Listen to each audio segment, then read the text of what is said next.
The young and the restless spoilers, welcome back to our channel. Bestie, today is just another gorgeous day, but my internal state is a complete disaster zone because we need to talk about the absolute madness that just went down in Genoa City. Grab your iced coffees, lock your doors, and prepare yourselves because the tea we are brewing today is scalding hot and I am literally not okay. Let's dive straight into this mess. You guys, I am deceased. Stop what you are doing right now. I am literally shaking, clutching my pearls, and hyperventilating into a paper bag because the July 13th episode of The Young and the Restless just fundamentally altered my brain chemistry. Send help. My soul has actually left my body.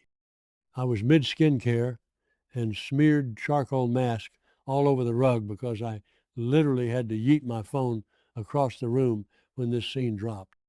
We are not just watching a soap opera anymore, besties. We are witnessing a high-octane psychological masterpiece where the stakes are astronomical and the emotional damage is genuinely permanent. The Abbott family is officially in their dark era, and I am totally living for it, but also I am personally offended by how much stress this is causing me. Like, I need a therapist just to process Kyle Abbott's face in this episode. I'm physically vibrating from the sheer audacity of a world-shattering saga. This situation is now my entire personality, and I am not okay. Wait, backtrack for a second. I missed a step because I'm vibrating at a frequency that can shatter glass. We need to set the scene so you fully grasp the cinematic mayhem we are dealing with. So, Victor Newman, who is officially on my do not perceive list, I am so done with him, basically orchestrated or enabled the most insane reign of terror via Patty Williams.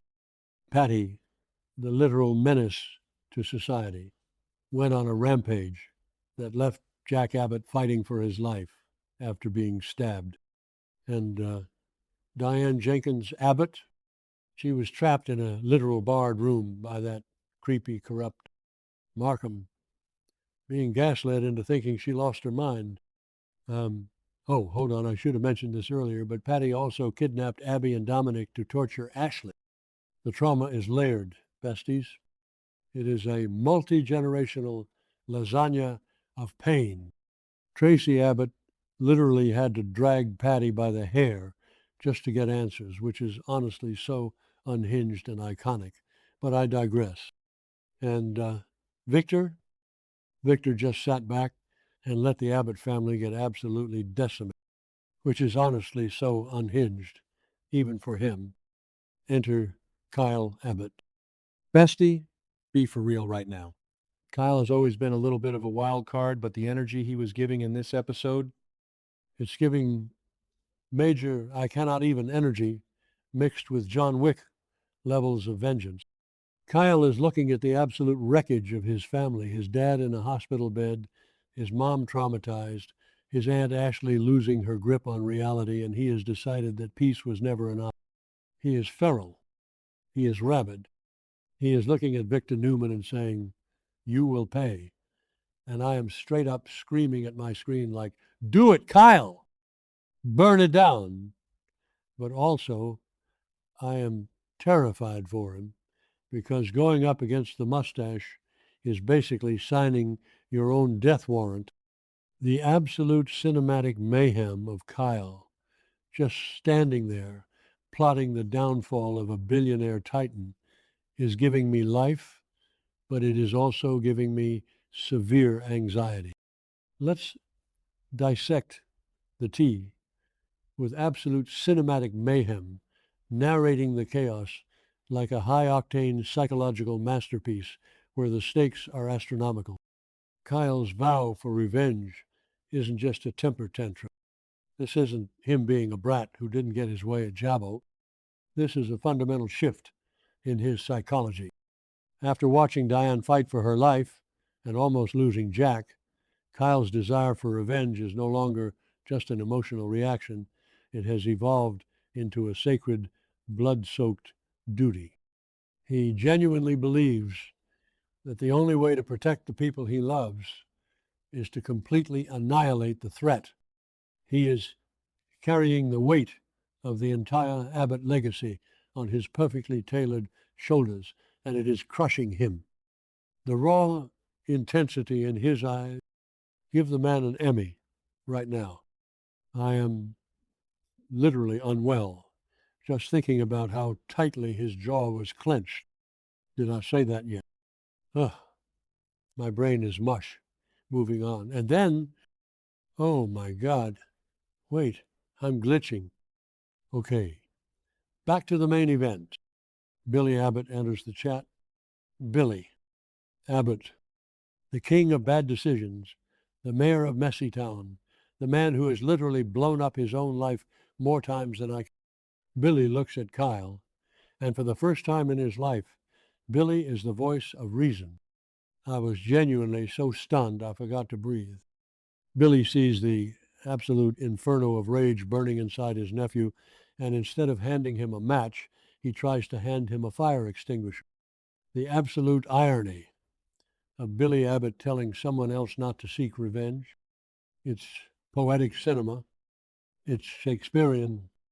I literally had to pause the TV and scream into a pillow because the sheer gravity of Billy Abbott being the mature adult in the room is a plot twist I was not emotionally prepared for.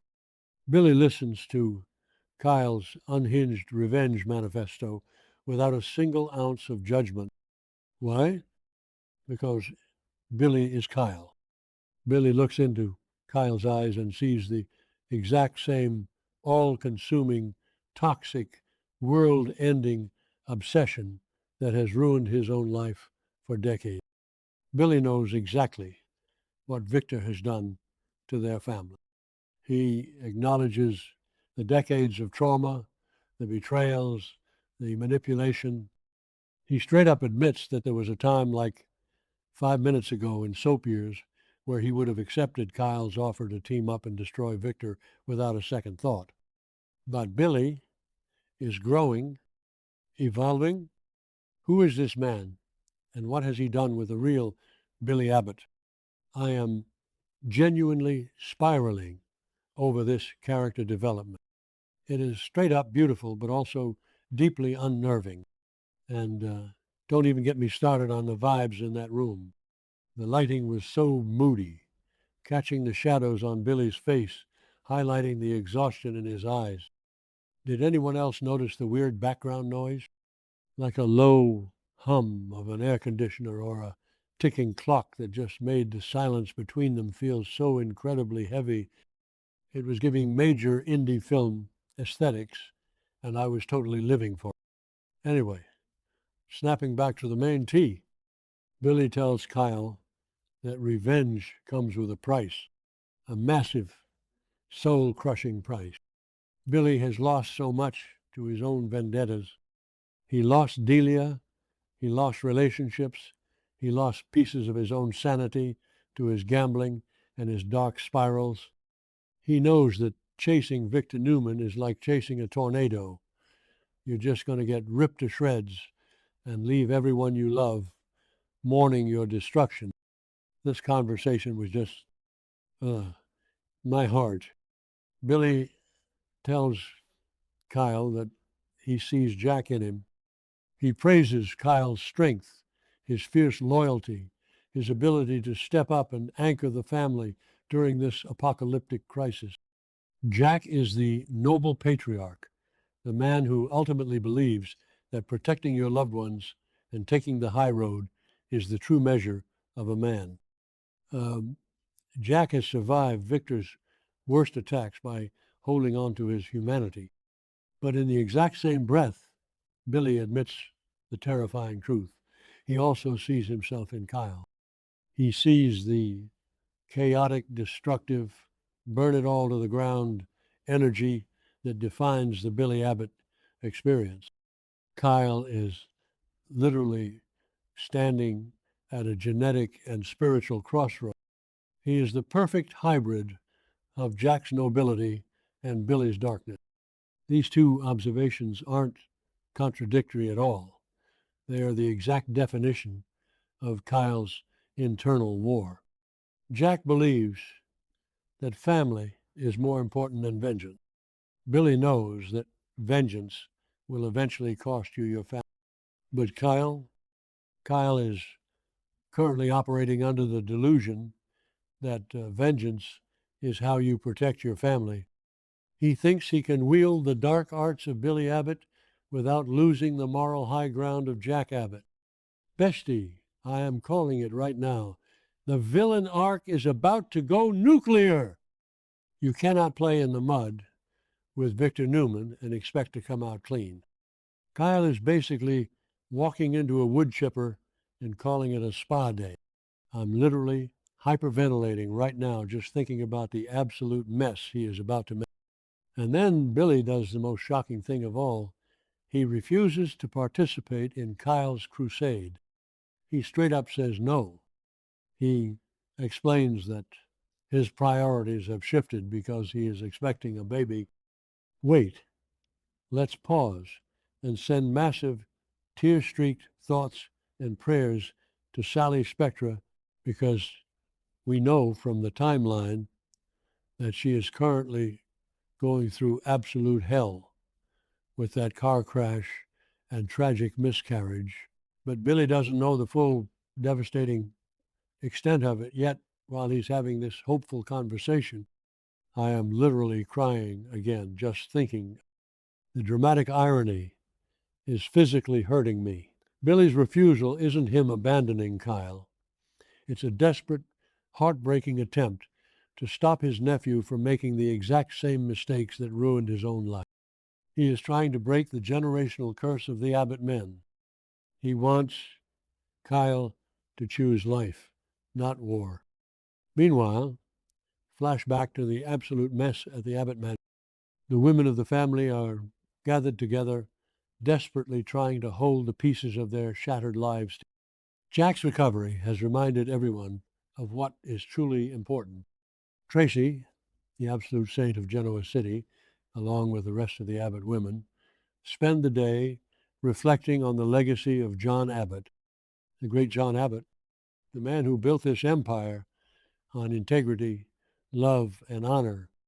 They are talking about the values he instilled in his children, the very values that Jack has tried so hard to pass down to Kyle. The juxtaposition of the women seeking peace, healing, and honoring John's legacy, while Kyle is in a dimly lit room plotting a bloodbath, is just chef's kiss. It's cinematic perfection. It highlights the exact emotional train wreck we are witnessing.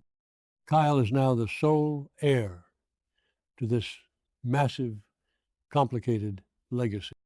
But a legacy doesn't just dictate your future. It's a choice you have to make every single. Kyle has proven that he has Jack's immense courage and Billy's absolute unbridled fire. He is the ultimate Abbott weapon. What happens next depends entirely on which version of himself he chooses to embrace. When Victor Newman becomes a threat that can no longer be ignored, when the mustache inevitably pushes another button, because let's be real, he always does, how will Kyle react?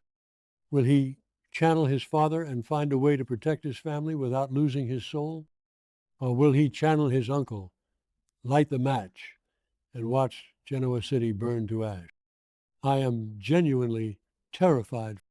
They are officially on my do not perceive list because my nerves are completely shot, manifesting a total dumpster fire by the next update, because there is no way this ends peacefully. I mean, think about it. We have Ashley out there losing her mind over Abby and Dominic. We have Diane traumatized from being locked up by a fake doctor. And we have Jack trying to recover from a literal stab wound while dealing with Patty's unhinged blackmail. The Abbotts are a powder keg, and Kyle is standing there holding a flamethrower. Kyle is going to do something incredibly reckless.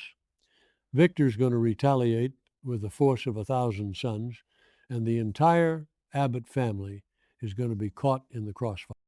I am clutching my chest right now because I am literally too unwell to handle the gravity of these events. This storyline is now my entire personality. I am physically vibrating from the sheer audacity of it all, and I am not okay.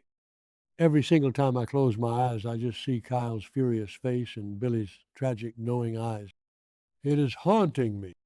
Let me know in the comments if you guys are spiraling as hard as I am, because I need a support group ASAP. I am going to go scream into my pillow now, try to reapply my charcoal mask, and pray that the writers don't completely destroy my favorite character. Until next time, stay messy, besties. Bye.